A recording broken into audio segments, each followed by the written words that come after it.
Assalamualaikum and welcome to Bright Spark CSS Academy. I am Halima Sadia and today's lecture is based on common errors in grammar and we will continue from rule number 11 of pronouns. जैसे last video में हमने pronoun के error और examples किए थे, उसमें हमने कुछ रूल्स देखे थे और हमने फर्स्ट 10 रूल्स देखे थे. अब क्योंकि प्रोनाउंस में हमारे पास बहुत ज़्यादा टाइप्स होती हैं और उसमें वो थोड़े कॉम्प्लिकेटेड हैं from other parts of speech, तो इस वजह से प्रोनाउंस के जो रूल्स हैं वो थोड़े से ज़्यादा होंगे as compare to other parts of speech.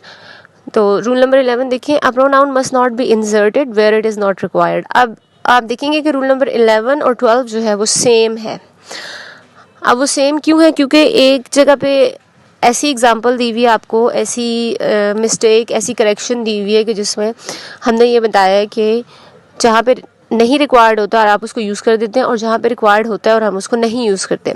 तो यहाँ पे जो नीचे एग्जांपल दी हुई है वहाँ इसमें देखिए, will you purchase my book, thanks, I do not need. अब ये इनकरेक्ट है. क्यों? क्योंकि नीड के साथ एंड पे इट भी आना था कि आप किस चीज़ को रेफ़र कर रहे हैं. बुक जो है वो नाउन है और उसका जो प्रोनाउन है वो इट है. तो इसकी करेक्शन में लिखा है will you purchase my book, thanks, I do not need it. अब यहाँ पे आपका रूल दोनों तरीके से कैसे यूज़ हो रहा है अभी हम नेक्स्ट एग्जांपल में देखेंगे. रूल नंबर 12 में देखिए सेम रूल दिया हुआ है. अब अभी जो हमने रूल नंबर 11 में एग्जांपल देखी वहाँ पे ये हुआ कि वो रिक्वायर्ड था और हमने नहीं यूज़ किया, और अब यहाँ पे क्या है कि नहीं रिक्वायर्ड और यहाँ यूज़ हुआ होगा. इनकरेक्ट एग्जांपल देखिए, the candidate being a graduate he is eligible for the post. अब यहाँ पे जो ही है वो एक्स्ट्रा है, इसकी यहाँ पे रिक्वायरमेंट नहीं है. और लास्ट एग्जांपल में क्या था कि बुक का जो प्रोनाउन था वो हमें रिक्वायर्ड था लेकिन हमने उसको नहीं यूज़ किया हुआ था. तो इसकी करेक्शन देखिए, the candidates being graduate is eligible for the post. तो क्या हुआ कि यहाँ पे जो ही है वो एक्स्ट्रा है. आपको दोबारा से फिर यहाँ ही लिखने की ज़रूरत नहीं है, पीछे उन्होंने रेफ़र कर दिया उसको और वो उसी की एक्सटेंशन चल रही है, तो हम उसको एज इट इज़ लिखेंगे without using any kind of pronoun. Rule number 13 देखिए, एनी और any one is use in speaking of more than 2 persons और थिंग. अब इसका क्या मतलब है?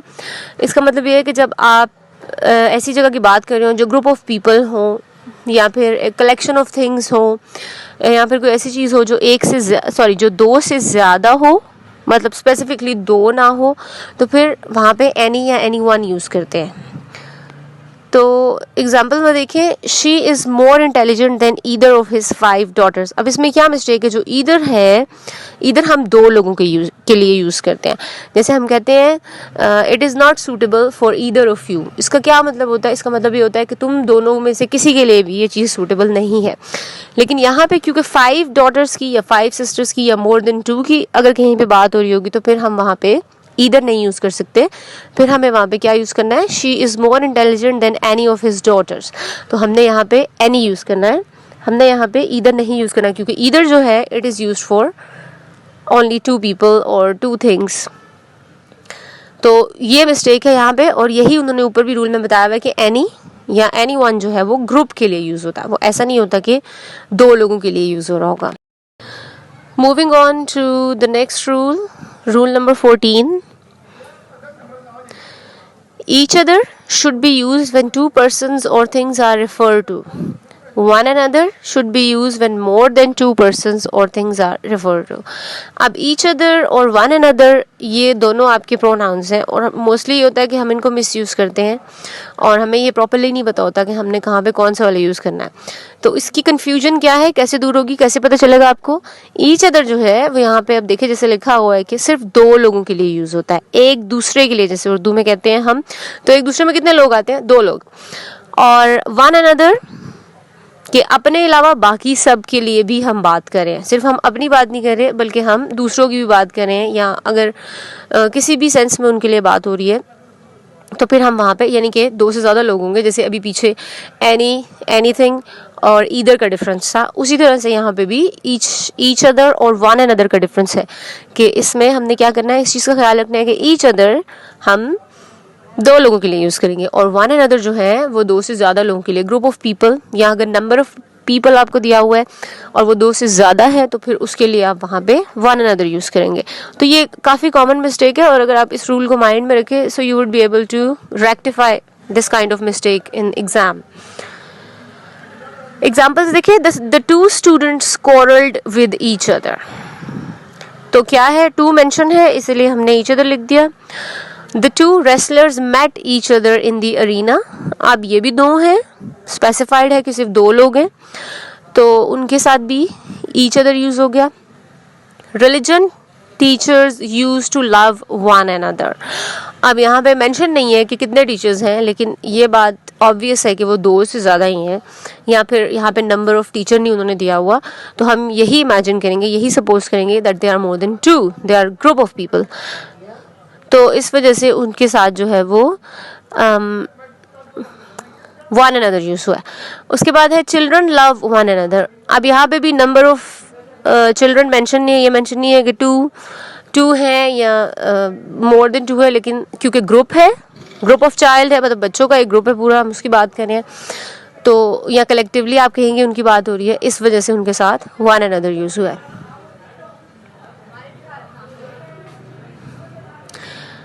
Next rule is rule number 15. A relative pronoun agrees with its antecedent in gender, number and person. अब ये बिल्कुल वैसा ही रूल है जैसा हमारा सब्जेक्ट वर्ब एग्रीमेंट वाला रूल होता है कि नंबर, जेंडर और मतलब ये जितनी भी चीज़ें आपकी होती है, प्लूरल फॉर्म, सिंगुलर फॉर्म, जैसे वहाँ पे हमने वर्ब और सब्जेक्ट और वर्ब की एग्री करनी होती है, उनको इक्वल होना चाहिए. इसी तरह से रिलेटिव प्रोनाउन में भी उसका जो एंटीसीडेंट है, यानी कि जिसकी रिलेटिविटी है उसके साथ, जिसका रिलेशन है उसके साथ, उनको इक्वल होना चाहिए in case of gender, number and person.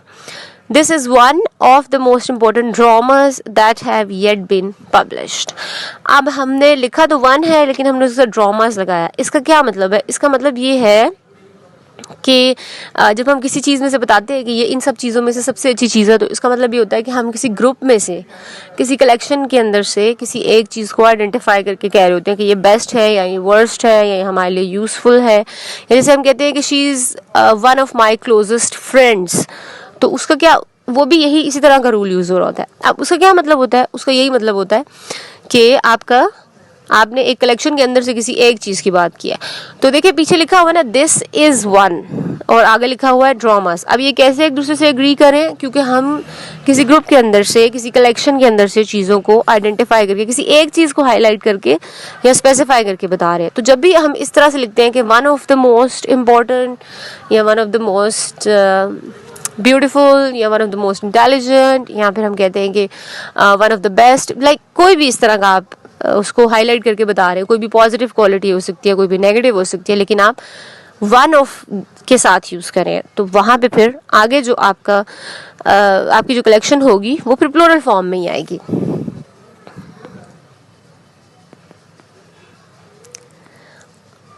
Further examples देखिए इसकी. All workers must bring their tools. अब हमने all workers must bring his tool क्यों नहीं लिखा? ये इस वजह से क्योंकि वर्कर्स भी प्लूरल है और आगे देयर भी प्लूरल है. Every man must discharge his duty well. तो इसमें क्या है कि क्योंकि एवरी मैन लिखा हुआ है, एवरी मैन नहीं लिखा हुआ, EN नहीं है वहाँ पे, प्लूरल फॉर्म नहीं है, इसलिए हमने वहाँ पे देयर या कोई भी ऐसी प्लूरल की फॉर्म यूज़ की हमने, क्योंकि वो सिंगुलर है, उसके साथ फिर हमने सिंगुलर ही यूज़ किया है. तो ये डिफरेंस है, ये मतलब है आपके रूल का, रूल नंबर 15 का, कि जिसमें जेंडर, नंबर, पर्सन उसको अग्री करना चाहिए एक दूसरे के साथ. रूल नंबर 16 देखते हैं. A relative pronoun must always be placed as close as possible to its antecedent. तो relative pronoun जिसको रेफर कर रहा है, जिससे रिलेट कर रहा है, उसके साथ क्या होना चाहिए कि उसको उससे क्लोजली पुट करना चाहिए, हमें उसको वहाँ पे उससे क्लोजली प्लेस करना चाहिए. I have listen to Quaid speech who is a founder of Pakistan. तो इस प्रोनाउन का जो एंटीसीडेंट है वो क्या है? वो काइद है. तो हमने फ़ौरन उसके आगे ही जो भी एक्सप्लेनेशन देनी थी या जो भी उसका प्रोनाउन यूज़ करना था वो हमने फ़ौरन कोमा डाल के आगे ही उसके यूज़ कर लिया. अब क्यों उसको क्लोज होना चाहिए? क्योंकि ऐसे हो सकता है कि अगर आप इसको कहीं क्लॉजेस के बीच में कहीं दूर करके लगा दें, या फिर कोमास आपने बहुत सारे यूज़ किए हुए एक सेंटेंस के अंदर, और आपने एक फ्रेज़ को या एक क्लॉज को उसकी अरेंजमेंट इस वे में नहीं की, तो क्या नुकसान होगा? आपका जो मीनिंग है ना वो कन्फ्यूज़ हो जाएगा, वो समझ में नहीं आ रहा होगा. रूल नंबर 17 देखें, the pronoun must be in singular number if the collective noun for which it stands is used as whole. ये रूल हमने नाउन्स में भी देखा था, और हमने देखा था कि बहुत सारे केसेस होते हैं जहाँ पे हम कलेक्टिव नाउन्स को सिंगुलर लेते हैं या उनकी एक ही फॉर्म होती है और वो हमेशा सिंगुलर में एग्जिस्ट करते हैं, प्लूरल में नहीं कर रहे होते। यहाँ पे जो रूल है वो ये है कि अगर आप कलेक्टिव नाउन को एज अ सिंगुलर ले रहे हैं, एक यूनिट ले रहे हैं, सिंगल यूनिट ले रहे हैं, सिर्फ एक चीज़ कंसिडर कर रहे हैं, प्लूरल कंसिडर नहीं कर रहे, तो फिर आपका प्रोनाउन भी सिंगुलर होगा। क्यों? क्योंकि जिस तरह जैसे मैंने पहले भी कहा कि जैसे हम सब्जेक्ट वर्ब एग्रीमेंट में इन चीज़ों का ख्याल रखते हैं, इसी तरह हम प्रोनाउन नाउन रिलेशन में भी इन चीज़ों का ख्याल रखते हैं। तो यहाँ पे भी आपने यही करना है। एग्जाम्पल देखें, the jury gave its judgement after proper deliberation. Jury, क्योंकि ये हमने उसमें देखा था, जूरी के साथ हमेशा इसको हम हमेशा सिंगुलर फॉर्म में ही लेते हैं, तो क्योंकि ये सिंगुलर फॉर्म में यहाँ आई हुई, अब जूरी के अंदर जितने भी लोग होंगे वो सारे के सारे एज वन यूनिट बिहेव करते हैं, तो इस वजह से हमने उसको as a singular noun consider किया है।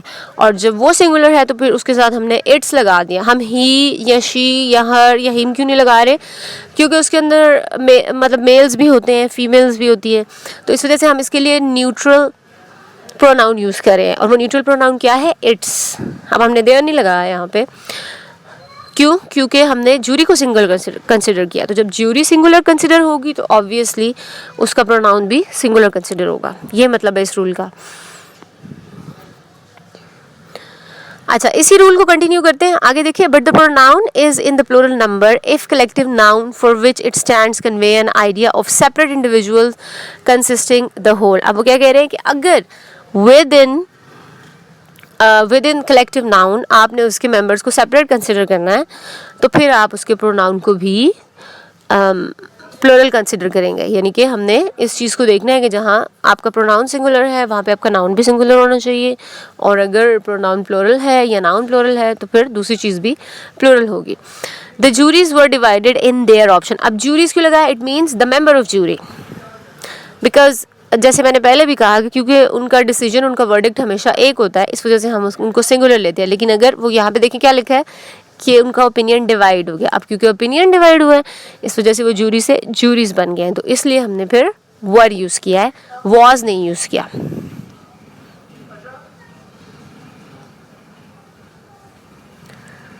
Next one is rule number 18, और रूल नंबर 18 कहता है कि when the antecedent is same the consequence must be as, और that when the antecedent is such the consequent must be as। अब वो क्या कह रहे हैं कि कुछ चीज़ें हैं हम उनको as it is यूज़ करते हैं। antecedent मतलब जो पहले आ रहा है, वर्ड ऑर्डर में जो चीज़ पहले आ रही है, अगर वो सेम है तो उसका जो consequent होगा, यानी कि जो बाद में आ रहा है, वो हम as यूज़ करेंगे। अगर that होगा तो फिर हम उसके साथ such यूज़ करेंगे। और इसी तरह से आगे देखिए, अगर सच है तो फिर हम उसके साथ एज यूज़ करेंगे। तो कुछ चीज़ें हैं हम उनको इसी तरह से यूज़ करते हैं, हम उसको चेंज नहीं कर सकते, हम उनका ऑर्डर सेंटेंस में ऐसे ही रखते हैं। This is not same code as mine, this is such an interesting lesson as I have never heard. तो इसमें देखिए हमारे पास सेम के साथ हमने एज लगा दिया और सच के साथ भी हमने एज लगा दिया। तो दोनों एग्जांपल्स में सच पहले आ गया, मतलब सॉरी सेम पहले आया उसमें, एज बाद में, और इसी तरह से यहाँ पे सच पहले आया और फिर एज उसके बाद आएगा। तो ये कुछ चीज़ें होती हैं, इनको हम एज इट इज़ रखते हैं, इनको हम कभी भी चेंज नहीं करते, इनकी अरेंजमेंट यूँ ही आती है सेंटेंस के अंदर।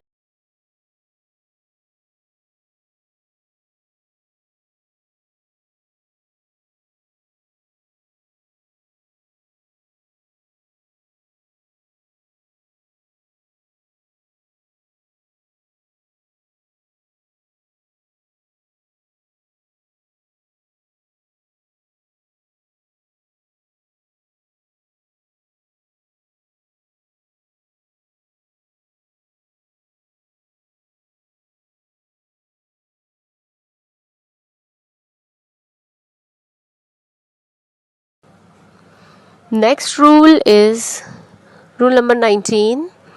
As general rule, who is used for persons only. It is also sometimes used for animal.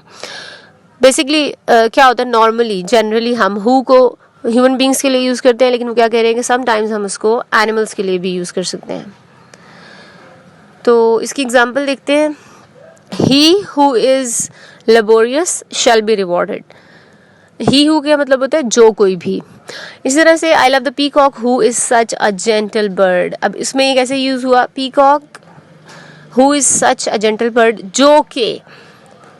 तो इस तरह से दोनों के साथ, यानी कि अगर आप पहले वाले में देखें तो वो भी आगे उसकी क्वालिटी को एलैबोरेट कर रहा है, और अगर सेकंड एग्जांपल में देखें तो वो भी पीकॉक की क्वालिटी को एलैबोरेट कर रहा है. तो क्वालिटीज एलैबोरेट करने के लिए भी ये इस तरह से यूज हो सकते हैं, दोनों ह्यूमन बींग्स के लिए भी और एनिमल्स के लिए भी. Rule number 20, which is used for things without life and for animals.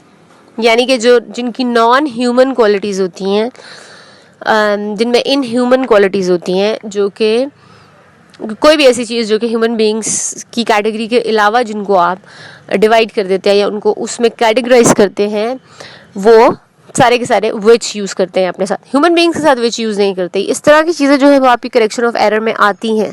तो आपने ख्याल रखना है कि ह्यूमन बींग्स के साथ हु आना चाहिए, विच नहीं आना चाहिए. The book which I gave you is very good. The cow which I brought is white. तो चाहे हु हो या विच हो, आगे वो उसको एलैबोरेट ही कर रहे होंगे आपके सेंटेंस को, बाकी जो चीज़ें हैं उसको इसकी एक्सप्लेनेशन दे रहे होंगे. लेकिन आपको डिफरेंस पता होना चाहिए कि विच किसके साथ यूज़ होना है और हु किसके साथ यूज़ होना है. Moving on to the next rule. Next rule is rule number 21. Whose is used in speaking for person but sometimes of things without life. So अब क्या है, दोनों ह्यूमन बींग्स के लिए भी यूज़ हो सकता है और थिंग्स विदाउट लाइफ, जो ऑब्जेक्ट्स होते हैं, आइटम्स होती हैं, उनके लिए. The chairs whose legs are broken must be repaired. I know the man whose son stood first in the class. तो दोनों के साथ यूज़ हुआ है, दोनों के साथ करेक्शन, मतलब ये ठीक है. और आप देखिए कि लाइक हु एंड विच, ये भी एक्सप्लेनेशन के लिए यूज़ हो रहा है. मतलब आगे जो क्लॉज लगी हुई है वो आपकी एडजेक्टिव क्लॉज है, वो उसके अंदर एडजेक्टिव है, वो उसकी कोई क्वालिटी बता रहा है, उसको एक्सप्लेन कर रहा है, उसे किसी एट्रीब्यूट को. Rule number 22, that is used for person and things. It may refer to singular और प्लूरल नाउन. तो दैट सिंगुलर प्लूरल दोनों के लिए यूज़ हो सकता है, और इसके अलावा पर्सन्स और थिंग्स के लिए भी यूज़ हो सकता है. Purchase any book that you like. He that is honest is respected by me.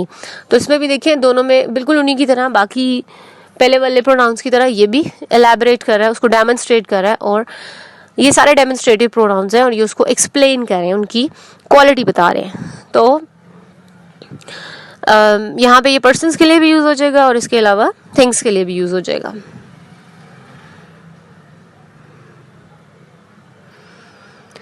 Rule number 23, pronoun of third person plural should not be used as antecedent to whom or that. अगर third person का वो कह रहे हैं कि pronoun अगर आपने use करना है third person के लिए, तो आप उसको whom या that के तौर पे नहीं यूज़ कर सकते. देखिए कैसे, they that are fools need to be taught. अब they के साथ आप आगे that नहीं लगाएंगे. क्यों? क्योंकि हमने उसके साथ लगाना है those that are fools not to be taught. तो ये इस रूल का मतलब है कि अगर तो आपका थर्ड पर्सन यूज हो रहा है तो फिर आपने उसमें whom या that नहीं लगाना.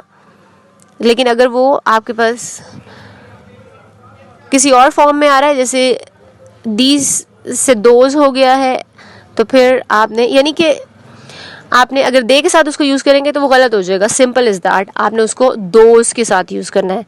दे that is wrong. those that is correct. तो ये डिफरेंस आपको पता होना चाहिए. And that was it from today's lecture, and I hope कि आपको इससे हेल्प मिली होगी, आपको समझ आया होगा. And if you want things like that, please stay tuned to our